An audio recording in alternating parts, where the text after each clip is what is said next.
What's up, guys? Captain Blade J52 here, and for this video we're going to be taking a look at our newest R&D promo ship at the time of filming this, which is our Section 31 Battlecruiser. Now, for this particular ship, it's the latest in the Section 31 line of vessels that we've been picking up in game, and it's a rather interesting looking ship, I'll say that. You can kind of see the cutout in the hull. You can see it is a 4 nacelle ship. Now if I pan the camera around here, you can see like right here is actually the deflector. And it's an interesting looking ship, I'll give it that much. And you could, I don't know how well you guys can actually see that on camera, but you can see where there's a lot of little lines and everything. There's actually a swarm mode that this thing can deploy. We'll talk about that in just a minute. And I have to say, this has been one of the more interesting ships they've released in a while, in my opinion. Now, I do have some thoughts about it that I'm going to get to in the final thoughts section of the video. You're going to hear a bit of those thoughts, or some thoughts from Timberwolf, I should say, a little bit later here in the video. But let's go ahead and get started with our build setup. Now, first and foremost, this is a hybrid ship. And you can see we have access to a Lieutenant Universal / Intel seat and a Commander Engineering / Command seat. So it is a hybrid ship, meaning it has access to some abilities from more than one specialization. And the thing about this vessel is it is also a primary specialization ship, meaning that it is going to have access to the inspiration mechanic abilities, which we have our Turn the Tide for some damage reduction and a bit of healing to the team. It's also got the Against All Odds, which is a hefty damage booster while it's active. Then you also have the Battle Preparation, which is a nice cooldown reducing power that can be used every so often. So it's a command primary spec, which is going to turn a few people off if you're looking for something that's not really DPS oriented or tailored towards DPS the most. But overall, it's an interesting setup, I'll give it that. Now, as far as our equipment goes, let's go ahead and look at that. And this is a semi-fresh copy of my holodeck character. Now, I wanted to go with Disruptor on here because I hadn't really done a Disruptor setup in a while, especially a Spiral Wave type setup. Now, it's a 5-3 layout for weapons that you can see there.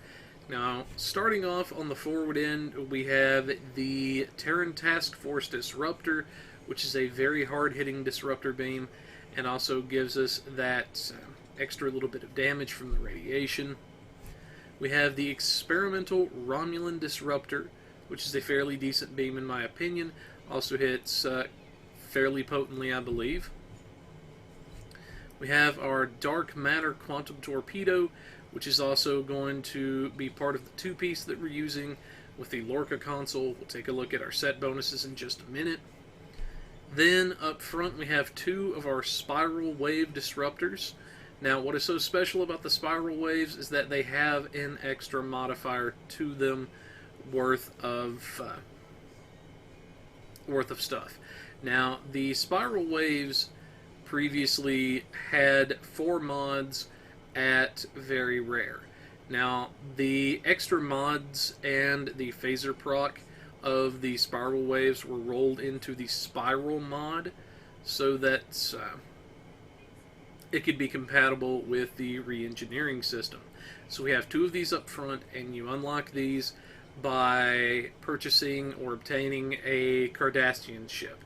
It could be the Galore, it could be the Keldon, it could be one of the other C-Store ships for the Cardassians, and you unlock the ability to purchase Spiral Wave Disruptors. Now, they're still fairly nasty in today's game, but that is sort of a brief little history of the Spiral Waves. Then, in the rear of the ship, we have 2 more of our Spiral Waves, and then an old friend that I hadn't really called on in a while that I wanted to pull out just because, and that is our Resonant Disruptor beam, which is also put together with our two-piece. We'll take a look at that in just a minute. So that's what we have for our weapons on the vessel, and as you can see here, for our shields, engines, deflector, and warp core, I went to the Kobali set for this because based off what I was seeing of the stats, I had a feeling that I might need the extra healing for this particular vessel. And for those of you that don't have access to the 4-piece Kobali set, there is an alternative that I typically recommend, which would be the Soul Defense Space set, usually which... when you pair the Soul Defense with something like the Temporal Face Overcharged core is fairly good, or perhaps the Lucari 4-piece for the healing over time benefits that you can get that even rivals the Kobali set. So you can see our Kobali shields, which get the healing buff and benefit. You can see our Kobali stabilizing core, which is basically a generic field stabilizing core except for the shield capacitor, which is going to be a very large mega shield heal whenever you pop it for yourself and for anybody that is close to you. The engines are kind of generic hyper impulse engines except for the recharge time reduction on hull and shield healing bridge officer powers, so very good engines in that department. Now, the Kobali deflector is pretty much like most primary deflectors in my opinion. Most of them are a case of what you see is what you get, and this one is no exception, and it's basically a stat stick that's tied to a set bonus. It's not necessarily a bad thing, that's just typically been my experience with primary deflectors. Now, as far as our devices go, we have 4 device slots that we could call on. Devices are purely personal preference. There is no right or wrong answers to what you have to use. However, there are some that I would recommend for people, such as the energy amplifiers for the energy damage bonus, red matter capacitor, which you can get now from the Phoenix box, and the temporal negotiator if you have access to it. There's also, if you're looking for more exotic damage, there's the particle flood batteries, there's deuterium surplus, subspace field modulator. So you have quite a variety of devices that you could call upon to better suit the needs of your individual ship. Now, for our consoles on the vessel, it's a 5-2-4 layout. And to start off, we have our bioneural infusion circuits, which is going to give a nice chunk of hull capacity and control expertise, but the biggest reason we have this on the ship is for the critical severity boosting that it is going to grant to us. Now, this critical severity is still, at the time of filming this, the single most potent boost crit severity you can get off of any console in the game at the moment. They might come out with something in the future that tops this, but I don't see that happening, at least not for a very long time. Now, the other low-buy console we have is the tachyokinetic converter, which gives a bit of control expertise, flight turn rate, as well as critical chance and severity. Now, I like to have this one because it's basically a RCS console and an assimilated module slammed into one thing. And it can also be comboed with the assimilated module for even more shenanigans. The next thing we have is our regenerative integrity field, which is going to be a nice little boost to our healing. Then we also have our regenerative integrity field, which is going to be a nice burst heal up front, as well as allowing us to heal based off of our outgoing damage. Now you can see there is a bit of a cap to the healing. There's a minimum amount that it can restore and a maximum amount that it can restore, and this could trigger up to 5 times per second. And I actually worked the math out for this one day, and if you're running this console and you're lucky enough to get all 5 procs in a second and you heal for the maximum amount each time, This is potentially worth over 600,000 points of healing to you in just this one console. So it's a very potent heal, but it's one that you can't use that often, so you gotta be careful about when you pop it. Otherwise, you could end up screwing yourself over later on when you do need another mega-type heal. Then if you don't have access to the Regenerative Integrity Field, there's other options that are out there. Maybe Trillium D is just one example. If you guys need help with substituting stuff, then let me know in the comments below and I'll help you guys out with that. The next thing we have is our Ablative Hazard Shielding, which comes from our Arbiter, or the appropriate faction-specific ship. And basically this is going to give a nice temporary shield or secondary shield, that sort of thing, and can be a very nice oh crap I'm gonna die type of button. Next we have our Forged Turncoat, which is an interesting console that comes with this vessel, and it grants 15% critical severity and 3 weapon power as the passives, and confuses then disables foe. Confuse target for 14.8 seconds, disables target for 4 seconds. When confuse ends, damage of foe is significantly increased while confused. So, essentially you pop this on an enemy ship when it's in the middle of a group, and ideally it helps you damage its teammates quite a bit. So, it's a rather interesting console because I don't think we've had something with this particular effect in quite a while, if we ever have. So I've got some thoughts on it, and I'll outline that in the final thoughts area of the video. But moving right along, we have our Temporal Disentanglement Suite, which is going to give a nice chunk of shield capacity, a little bit of aux, and then a nice bit of critical chance and severity based on our auxiliary power level, as well as a slight bit of shield resistance for some damage reduction. Now, this is a very potent console you could pick up out of the Butterfly mission. I like to recommend it to people. Does me pretty well. The next thing we have is our Protomatter Field Projector, which is going to give a bit of hull restoration and shield restoration just by having it equipped. And whenever we use it, it's a 3-kilometer AoE field that buffs shield regeneration by a significant amount and hull regen by a significant amount. If you have higher benefits in your shield regen and hull regen anyway, then you're going to get more of a heal. So the number you're seeing percentage-wise is probably going to be different from mine, because I doubt we all have the same amount of shield and hull restoration. Your number might be more than mine, it might be less than mine. So that is something to keep in mind. Now, I have seen people use this and defend the star-based type objectives, or defend the objective type of missions, and I have seen people heal things from nearly completely dead, if not outright back to full, including their shields off of this particular console. So, very potent console if you're able to pick up a Lucari Dorito ship. I highly recommend it. Now, the next thing we have is our tactical consoles. We have 2 of our vulnerability exploiters here on the ship.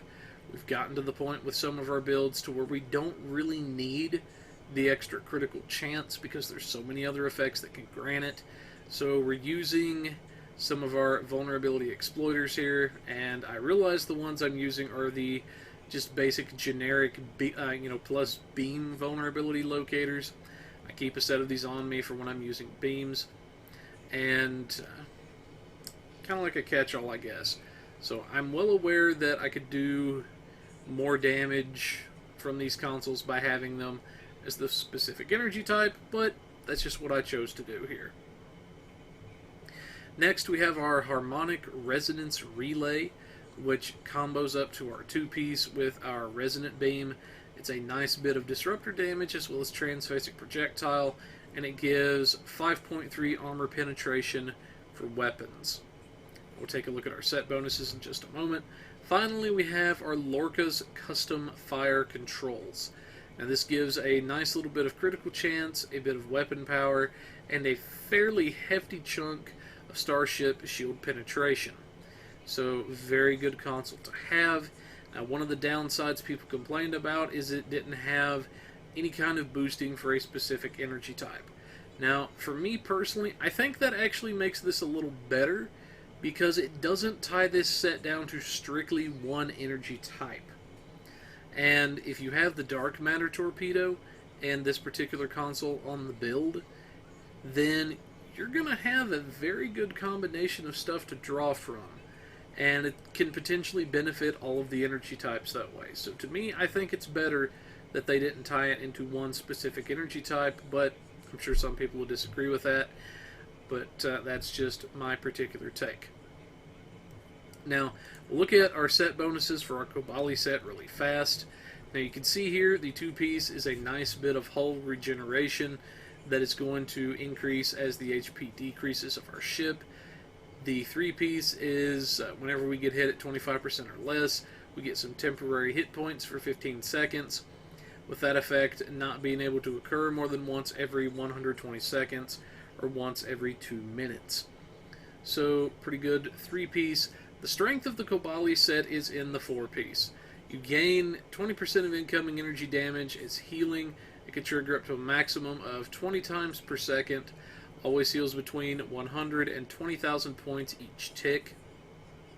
And is a very potent 3-piece to have even in today's game. Now, this used to not have a hard cap on it, so it could go a lot higher than what it is now.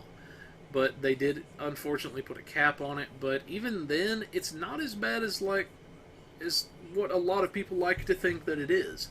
Whenever you work out the math, you figure it can trigger up to 20 times a second and up to 20,000 points each time it triggers.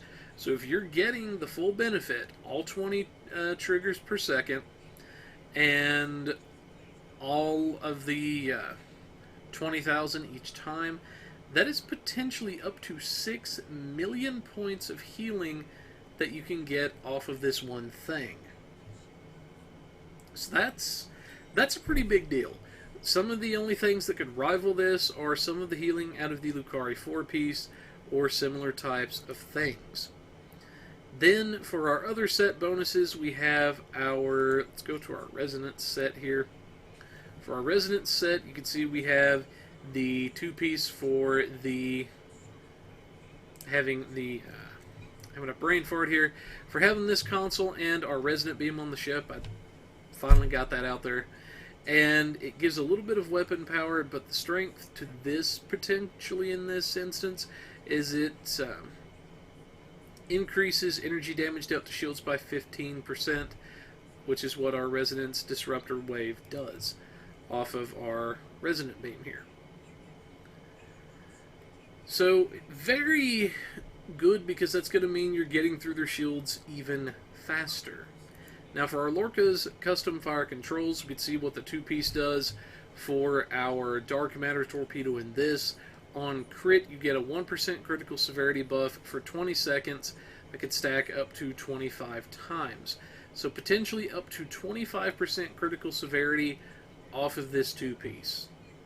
And with as much stuff that's out there today that can cause people to crit, this is just going to make all of that much nastier. So that's what we have for our set bonuses with our equipment. Now really quickly, the mastery is a Battlecruiser type of mastery. You get the physical and kinetic damage resistance, the enhanced weapon banks for the critical severity for free. You get the enhanced hull plating, which is energy and radiation resistance. Then you get the armored hull for a bit of hull hit points. And then you get the trait, which is secret mission.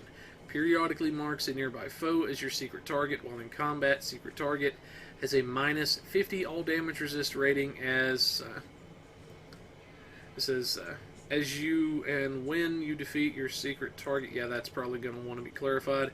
When you defeat your secret target, creates a Section 31 swarm for 60 seconds. So essentially what this does is, if you go into a run and there's 5 guys in front of you.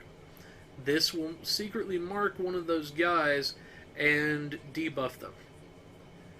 So it is random, you don't get to control it, which I get why they did this, but I could see this causing more harm than good. And again, I'll explain that why in the final thoughts section. So that's what we have for our mastery and our trait. Then it also has 3 cruiser commands. We can see here on the vessel the shield frequency modulation, the weapon system efficiency, and the strategic maneuvering.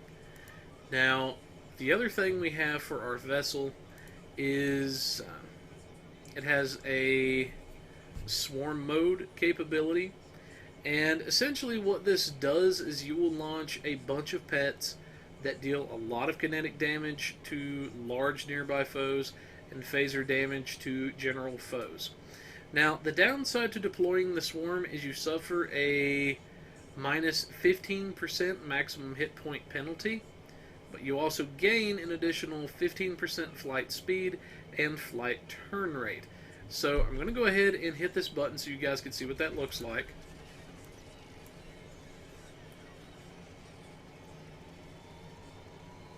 So you guys can see all this stuff swarming around the vessel. You can see a lot more parts of the ship actually become see-through when we do this. And this will last until we actually disengage it or we die. And let's go ahead and press this again. You guys can see everything filling back in on the ship there. So it's a pretty interesting thing, I'll give it that. Now, that is a lot of kinetic damage, and let's just say we found a few bugs with it, and yeah. So it's a good power, it's a good ability, it's just, I don't know that it's going to be the greatest thing ever like some people were thinking it would. Now, there's definitely potential there, but I don't know. But getting into our, our skills, our traits, that sort of thing. Now, I have a video here on the channel that explains why I picked the certain skill points that I did, so I'm not going to get into heavy details here. But if you just want to look at the skill tree, this is what I have. Instead of having points in EPG, which is the standard, I have all of them in the Impulse Expertise, which gives me some extra turn rate since I fly a lot of bigger, beefier ships, typically. And the Skills Invalid thing here is basically a thing over here on Tribble. As you can see, all of our skill points for Commander, Captain, and of course, Admiral. Now, for specializations, there's typically 3 I recommend to people. First off, I'll recommend Strategist for the AoE taunt that you get, as well as some other benefits, which is going to be things like your diversionary tactics, which is your AoE taunt. And then depending on where a person is at with their survival and their damage, if they think they can get by without the need of the extra healing of Miracle Worker, then I'll typically recommend that they roll with Intel. If it's a case where they need the extra healing, then I'm going to recommend Miracle Worker instead of Intel. So it really just depends. There is no right or wrong answer to this. It's going to depend on where you're at with your build and what you think you need. Now, for our traits, I'm going to move through these really quickly because some of these traits are actually pretty standard for what we've been using. Beam training for the free beam damage that we get. Elusive for free defensive value to the ship, making us harder to hit. Point blank shot is one of our free traits for bonus Cat 2 damage depending on how close we are to the target, up to a maximum. Beam barrage from the R&D crafting school, and I always typically assume people have leveled at least one R&D crafting school, and in this case we assume beams. We have Last Ditch Effort and the Go Down, or A Good Day to Die, which are tactical, career specific. The last-ditch effort gives a damage reduction when go down fighting is active, and Good Day to Die allows us to use go down fighting at any whole percentage. So very, very good traits to have if you're a tactical officer and to utilize. And if you're not a tactical officer, I can help you guys adjust appropriately for your own career-specific traits. Then we have Fleet Coordinator for free damage based on the amount of people in your team. Context is for Kings. Either they're going to give you some damage resistance rating if you've been shot, or if they don't shoot you, they're going to give you additional damage to kick their teeth in with. So either way, you win. Then we have the Terran targeting systems for some free severity, and incoming critical hits reduce your speed by 10% for 5 seconds and can occur once every 15 seconds. So there is a slight downside to the trait, but otherwise it's a free 15% critical severity. Finally, we have our repair crews, which is going to give a decent chunk of hull repair rate as well as damage reduction while we're in combat. So, fairly good trait to have overall. Now, for our personal space traits, there has been a slight change that I've started to call on a bit more frequently. First up, we have our attack pattern Delta Prime, which is going to enhance our attack pattern Delta Bridge Officer power, and anytime we're getting hit while Delta is active, we gain 1.75% critical chance and 3.75 critical severity for the 5 seconds, which stacks up to 10 times. So potentially worth up to 15% critical chance and 37.5% severity to us while Delta is active. Next, we have our emergency weapon cycle from the Arbiter for the energy power cost reduction to our weapons and the firing cycle haste it gives us. Then we also have our weapon emitter overdrive from the Thoridar Juggernaut, which is whenever using a beam or cannon bridge officer power for 20 seconds, then it increases weapon power drain by 50%, but also gives us 10% critical chance to energy weapons and a large chunk of accuracy. Now, the weapon power cost modifications of emitter overdrive and emergency weapon cycle will cancel each other out, but you will still get the other benefits. Next, we have History Will Remember, which is, in my opinion, a kind of mandatory trait for tanks to have, which is going to give you, whenever it stacks up, a large chunk of threat gen. Whenever all of this stacks up to the 30 stacks, and it'll last until you leave the map, you get plus 30 all damage, plus 30 hull regen, and a plus 30% maximum hull. It also gives you up to 300% additional threat generation, which is a really huge deal in this instance. That's 3 times the amount of threat that you were generating previously. Now, something I have actually started to use, and this kind of came as a suggestion from 2 people, and this is the Entwined Tactical Matrices from the Gagarin. Now, I was using the redirecting arrays from the Tucker for a while, and the Tucker relied on me getting hit in order to work, which, as a tank, I was getting hit most of the time anyway, so I was seeing benefit from it. However, an issue I started to run into, especially with some of these newer elites, is that I wasn't seeing as much benefit from it as I would like.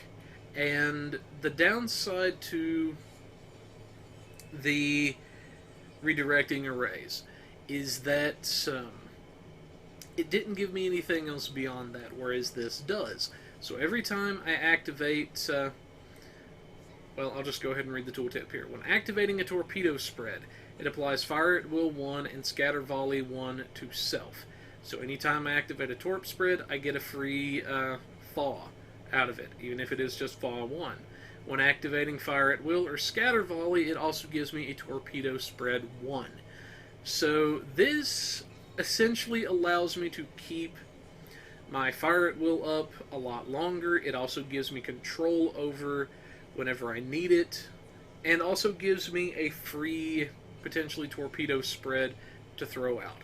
So it gives me, essentially, think of it as the torpedo spread and the fire at will granting both effects each time that I use it.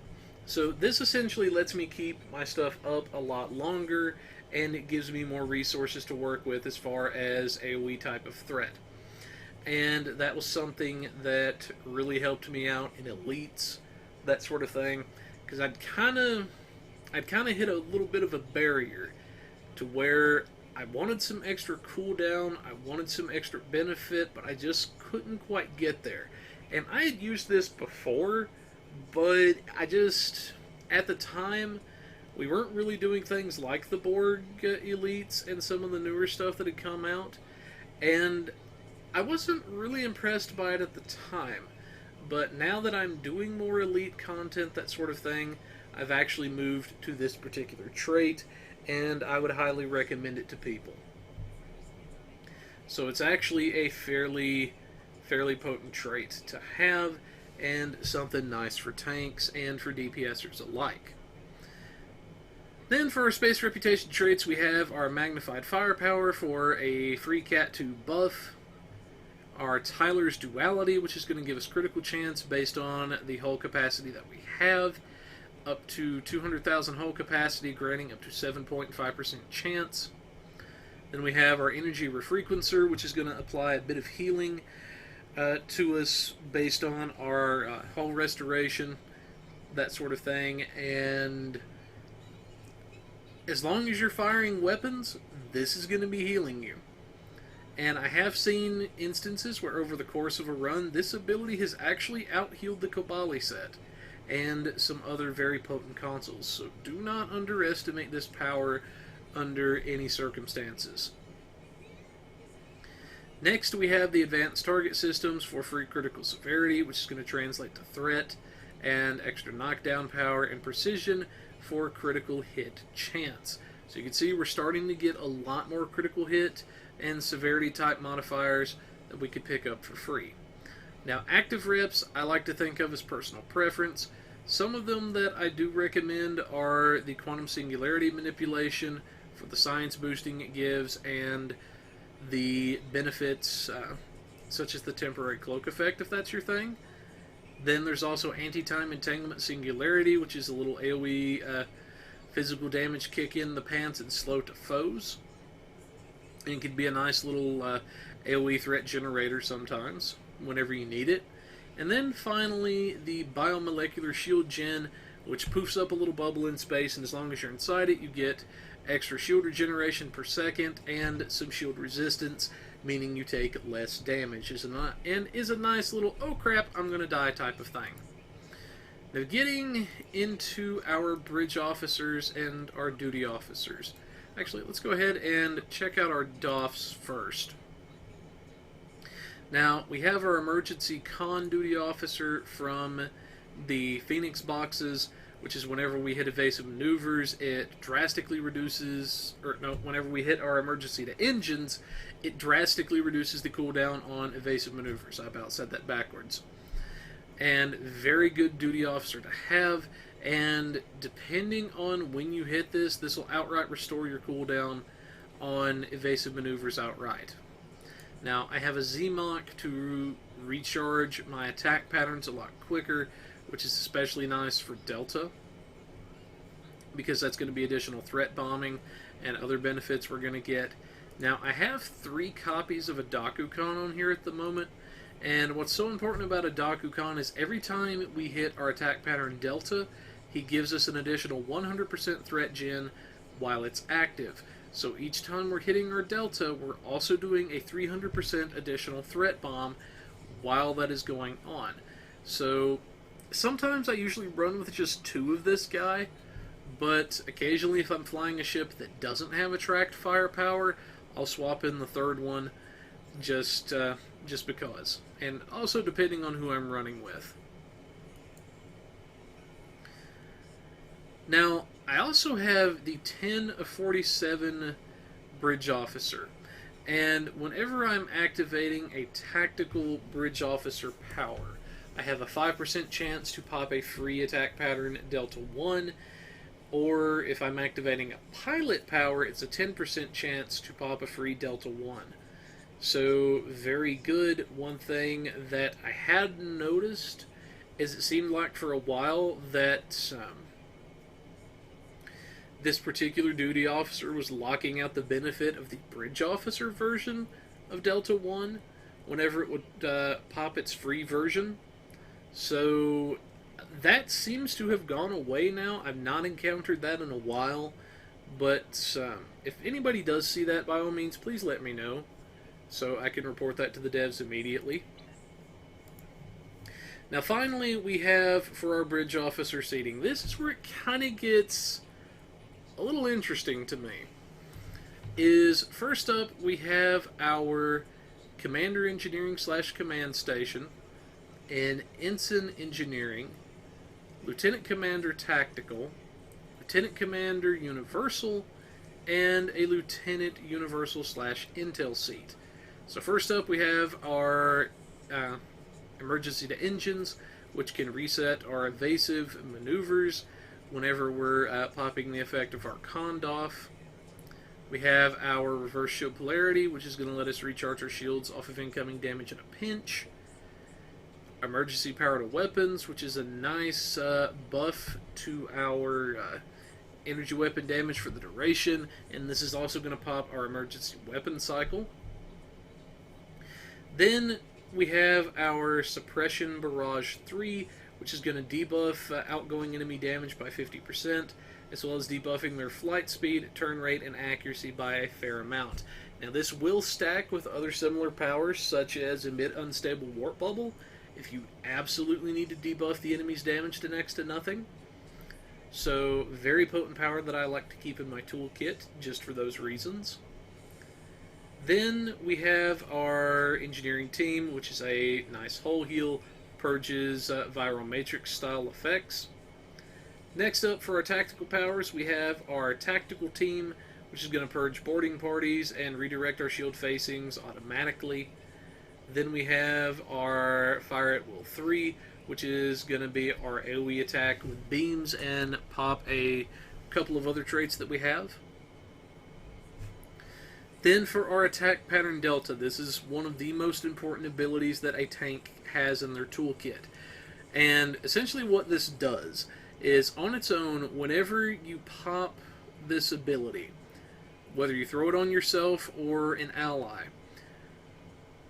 whenever somebody gets hit while under the effects of this ability, they get a plus 30 all damage resistance for 15 seconds, and the enemy debuffs themselves for that same amount for 5 seconds, which refreshes with each hit, and they also debuff their stealth by a fair chunk as well.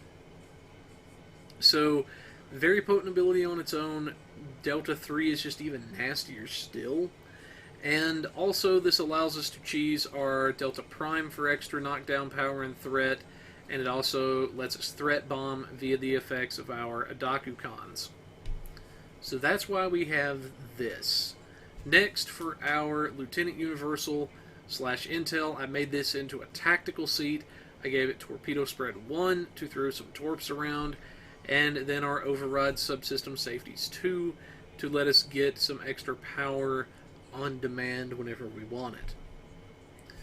Then for our Lieutenant Commander Universal, I went with Science Team to recharge our shields and purge subnucleonic style effects, and other science debuffs. Hazard Emitters 2 for the heal over time and damage reduction it gives, as well as debuff cleansing. And then finally, a Gravity Well to kind of control the battlefield a little bit better. Now, my Gravity Well is nowhere near the level of a dedicated science player's Gravity Well, but it can at least allow me to control the battlefield a little bit better, maybe slow some foes down, that sort of thing. So, that's what we have for our setup and our basic build explanation here. And I have to say, it's an interesting ship. It turned out... well, it turned out a little bit better than what I was expecting. but not as good as I was expecting either. So it's kind of in that happy medium. That's not necessarily a bad thing, don't get me wrong. It's just, well, you guys will see whenever we get there. But we're going to take a couple of moments, folks. We're going to do our Beta Thoridar and our Japori runs, and we will be... Buckle my shoe. Alright, ladies and gents, while we're waiting on this epic loading screen, we have a resident wolf of Clan Timber with us this How's it evening. going? And somewhere off about 30 meters to the left, we have a roamer doing whatever it is roamers do. Greetings. So, for our Beta Thoridar, we decided to mix it up a little bit. We have our resident roamer with us, just add a mix of something different than our usual forte for this run. Science. Oh god, I can't see anything. Yes. He wanted to science something, and yeah, we decided to mix it up. Really, because we can. Sight is overrated. So we're going to see how fast can stuff die, and how well can these Section 31 ships actually do. I have to say, so far, it's a rather interesting beast. I have to ask, what are you thinking so far, Sir Timber? I mean, I've already leveled up the thing. I see some changes that'll probably end up happening in the future based on some of the stuff I've been noticing. But if I'm being honest, it kind of has a similar vibe to what you might see on the Vengeance. Like, there is a similarity between the bridge officer suit. There's similarity as far as same exact console layout. It just has a lot of similarities in my mind to the Vengeance class, and how you can build it, how it's laid out, and how it flies. To where, to me, in my mind, the difference is one can launch pets and has, what is it, Intel and Temp Ops as its seating, if I remember correctly. Or is it Command? I'd have to look. Temp Ops. But oh dear. And this one has got Command and Intel. So it's just pretty much the specialization seats have changed. So there's not a whole lot really difference-wise. Where if you're looking at it from the average player perspective, that would really change what you'd want to do between the two ships. And pretty much would turn into a cost-effectiveness issue. If the average player, there's not much difference, then they're either buying this ship because of its looks, the mechanics, or because you just want it. Fair enough.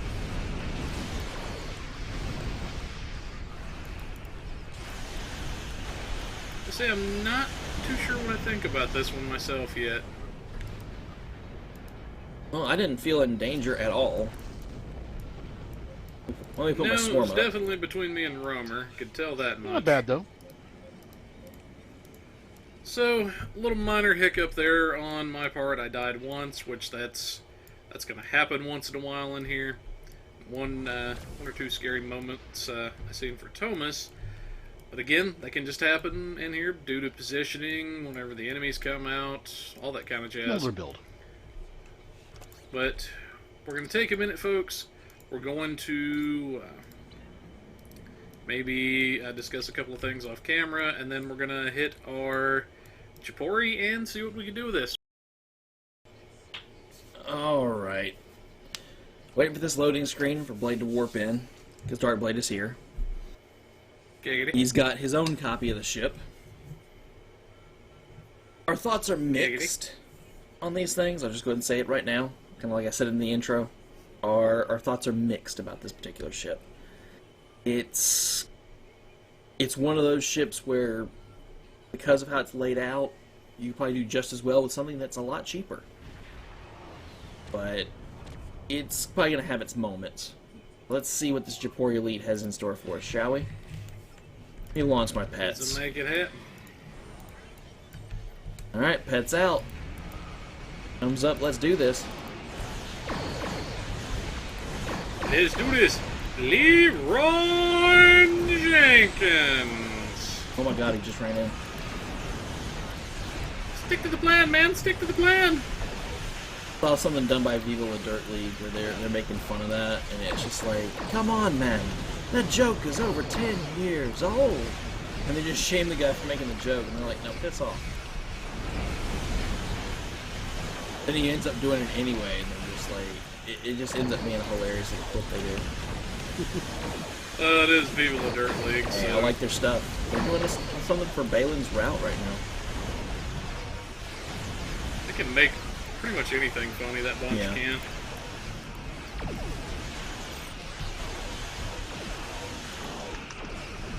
Alright, let me just fart. Did you just say fart? Fart. Huh? It sounded like you said fart. No. So everybody in the chat down below and everything, did he not say fart? Yes. I swear to you people he did. He Whose said side fart. are you on? What? Where? That's what I thought.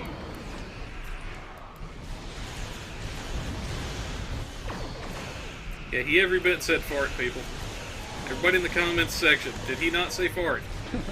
Fight.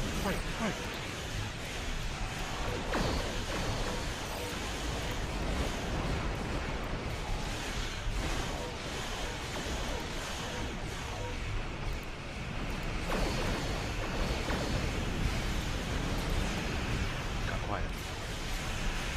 I'm concentrating. It's quiet. Too quiet. Be careful, it's a trap! Use bombs wisely! There's a trap!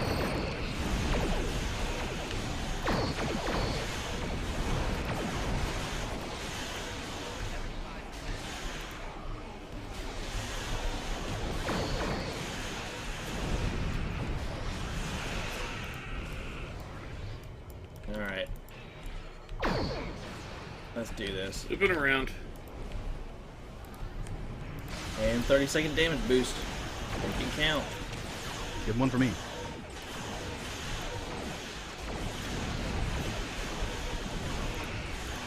You know what? Have some Herc. Did you say Herc? Yes, I did. Awesome. You know what? Have another damage boost, because it amuses me. And got the parse. Well, that That happened. went quickly. Alright. Fortunately, I had preloaded the folder. Let's see here. Let me get team chat. I'm not even looking yet. I'm not going to do it. I'm not going to do it. Team chat ready first. I mean, that's respectable. So, for our first Japori Elite, and results are going to vary if you're doing an ISE, because it's longer timer, you got more damage potential with all that. 213 is not bad, though.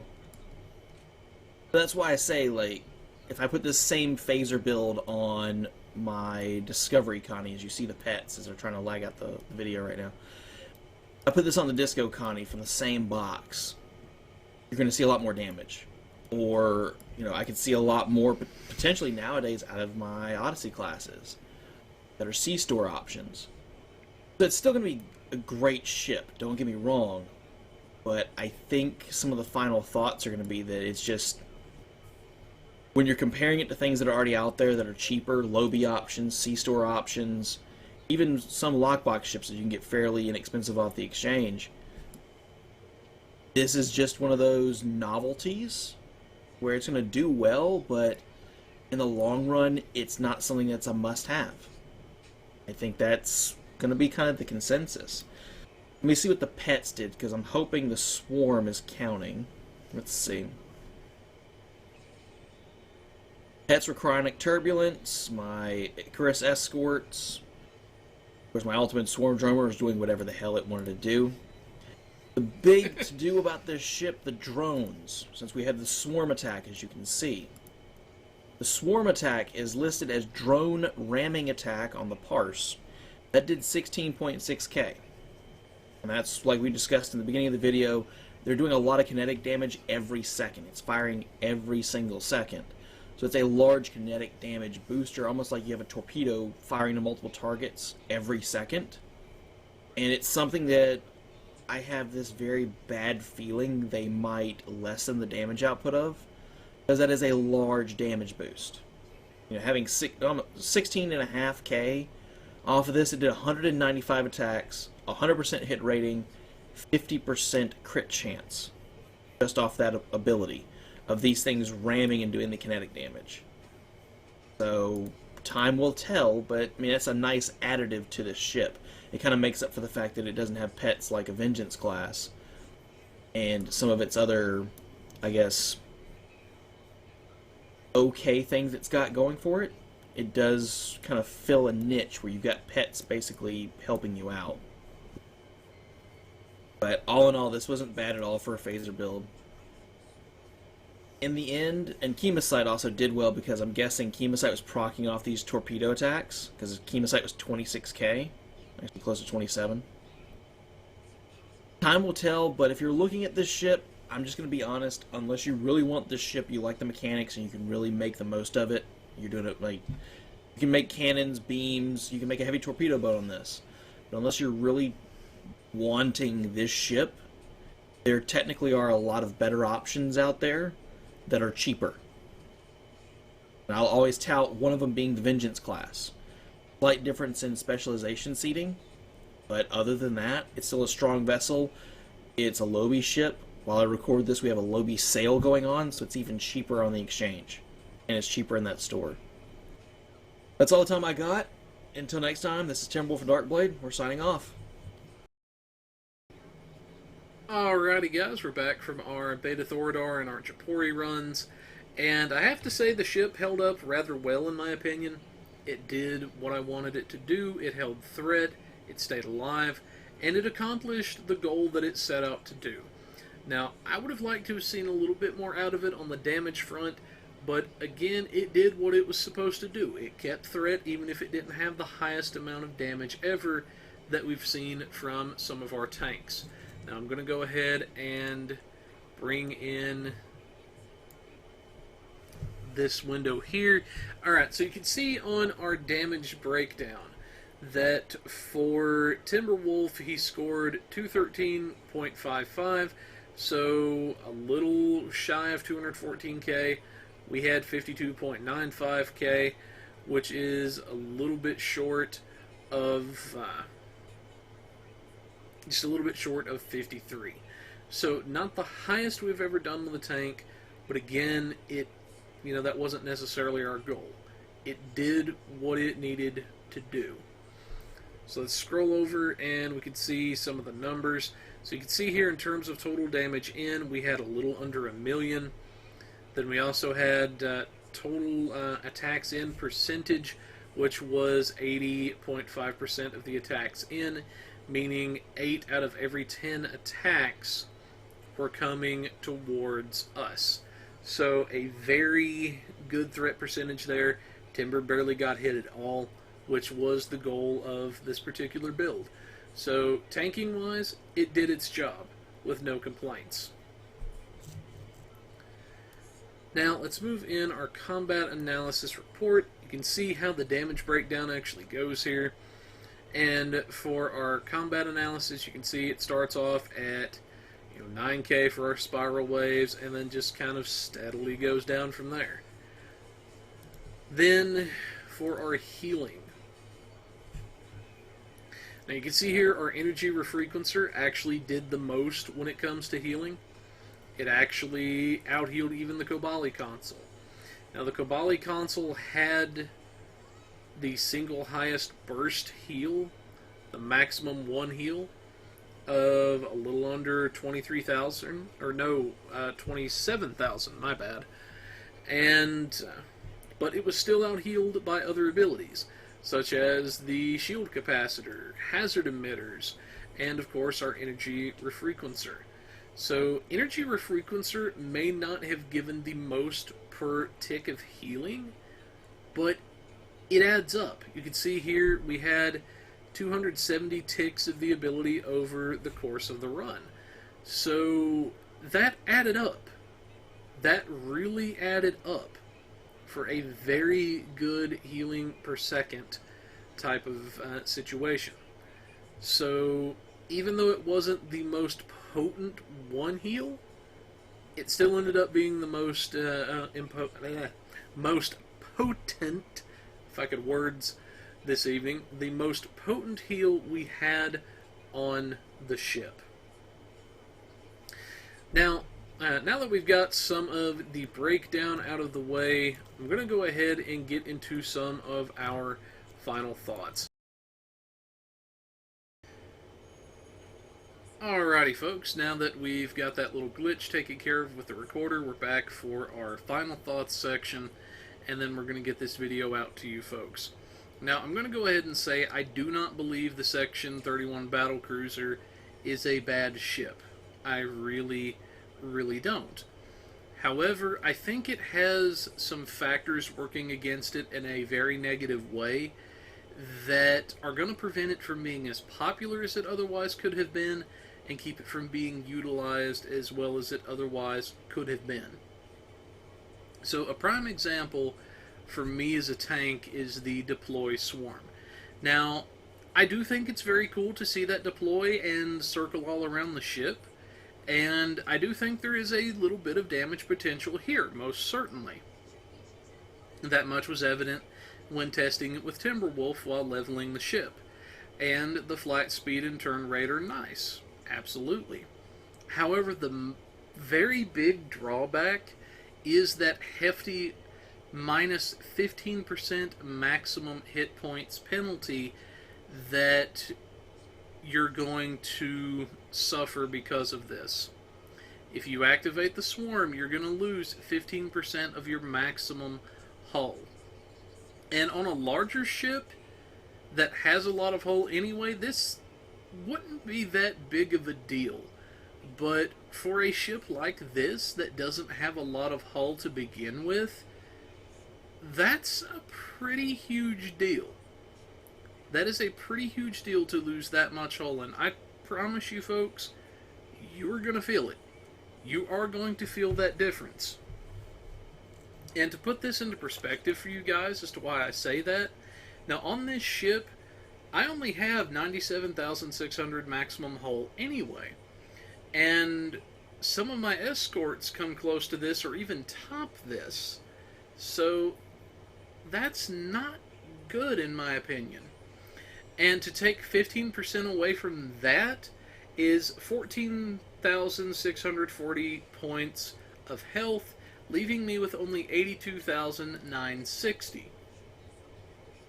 So to go from 97,600 to 82,960, that's a substantial drop in the amount of hull that you have to work with. It really is.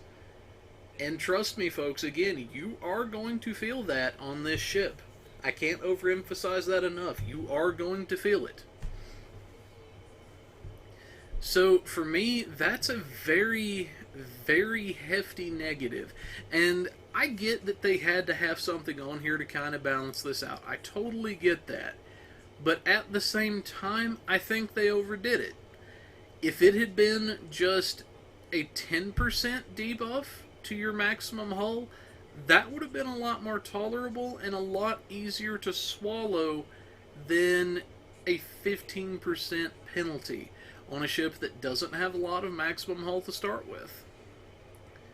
So 10% would have put it at about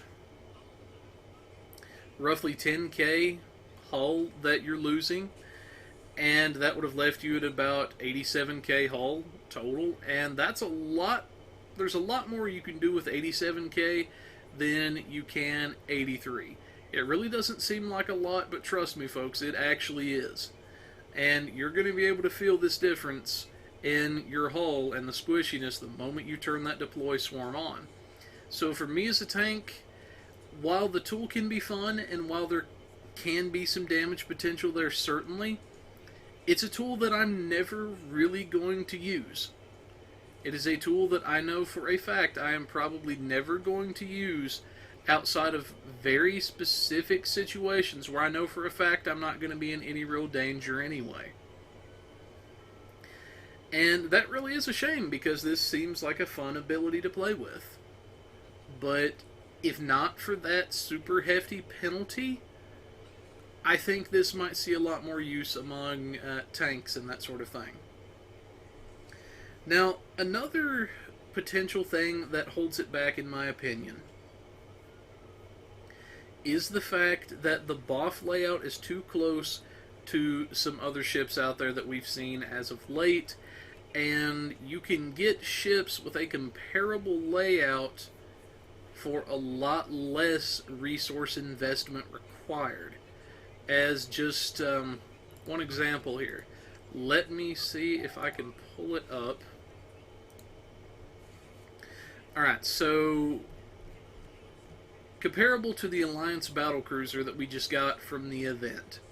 Now, our Section 31 ship has a Commander Engineering / Command, a Lieutenant Commander Tactical, an Ensign Engineering, Lieutenant Commander Universal, Lieutenant Universal / Intel.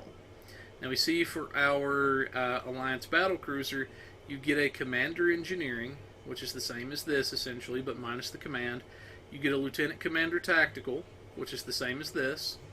You get a Lieutenant Commander Science / Command, which is basically this seat here, but you know, a dedicated science seat, and has the ability to use command. The Lieutenant Universal is the same, but minus the intel. And then you get an Ensign Universal here. So it's a very comparable bridge officer setup on the Alliance Battlecruiser versus this particular ship. So it's a comparable layout, and then you have other types of ships out there, such as the Borg Juggernaut as one example. That's going to give you a more flexible layout for some of this stuff than this is going to. Now, the other downside to the BOF layout here is it can be very limiting when it comes to science. I know that may seem strange to say based on how I have it set right now, but as just one example, let's say somebody wanted to use this as a tactical seat, which a lot of people probably might do, because that would give them access to a duplicate FAW 3, maybe an overload 3, a torpedo spread 3, plus they might be able to slap a chemicide on here, maybe a focused assault, and things like that. That's going to leave this Lieutenant Universal / Intel to be the only science-capable seat on the ship at that point. And that's essentially going to mean that if you're using even one Intel power, that leaves you with one science power on the ship. Now, that's not necessarily a big deal to some ships. However, it is something to keep in mind when using a hybrid ship like this. And to me, you get a lot more flexibility when it comes to that stuff with vessels like the Borg Juggernaut or the Vodwar Juggernaut that aren't going to run into issues like this particular ship is going to. So to me, if you're looking for a setup like this, you can get other ships that are actually similar in cost and give you a lot more, or a lot cheaper. So there's other comparable ships that will give you similar results to this one for far less investment, or at the very least not costing you any extra. Examples are the Vodwar Juggernaut, the Vengeance, the Eclipse, the Borg Juggernaut. Those are just a couple of examples of ships, and even the Alliance Battlecruiser that was given away for free. It's kind of a situation with the Franklin. You know, for the Franklin in the R&D promo packs, you know, it's a fun little ship. I'm not going to deny it. It's a fun little ship. It really is. But for the Franklin, honestly, I have the Alachi ship that was given away for free, and you get a lot more out of that Alachi ship than you do with the Franklin in my book. And again, that really sucks, because the Franklin is a fun ship, but it's really hamstrung by some of that. And I honestly feel that this ship really would have done a lot better if it was put in the lock boxes or the low-buy store. I really, really do. Especially for a hybrid ship. There's precedent now with the Borg Juggernaut that we can have hybrid ships like this in the lock boxes. So there is precedent for it now. And I honestly think this would have done better as a lockbox ship. I sincerely do. Again, it's not a bad ship. It really isn't. But with all of this working against it, I don't think that the promo pack was the best choice of where to put this ship. So yes, it gives you some decent tools, some fun stuff to work with, but you can get, again, when you can get comparable ships for a lot less that give you more bang for your buck and stuff that may actually help keep you alive better for tanking or give you far greater knockdown power than what this stuff is going to give you, I don't see myself really going out of my way for this. The only reason I picked it up on holodeck, honestly, was because I wanted to be able to say I had the new Section 31 ship. Just because I like Section 31's villains in the show, or more of the spy type of stuff, and I thought it was cool.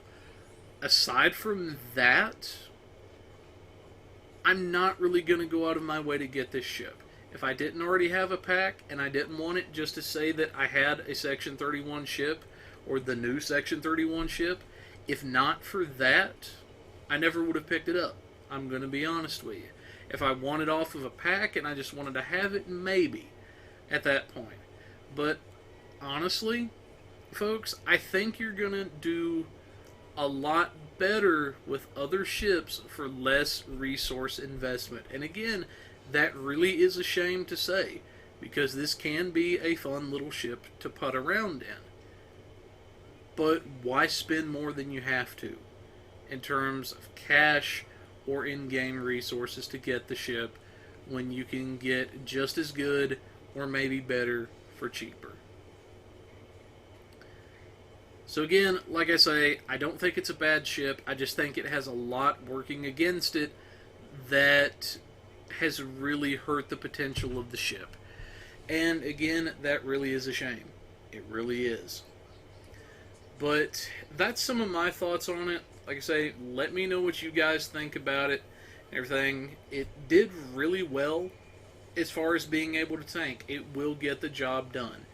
But other than that, it's just has too much against it, in my opinion, to warrant going out of the way for it, at least for what I'm going to recommend to you folks.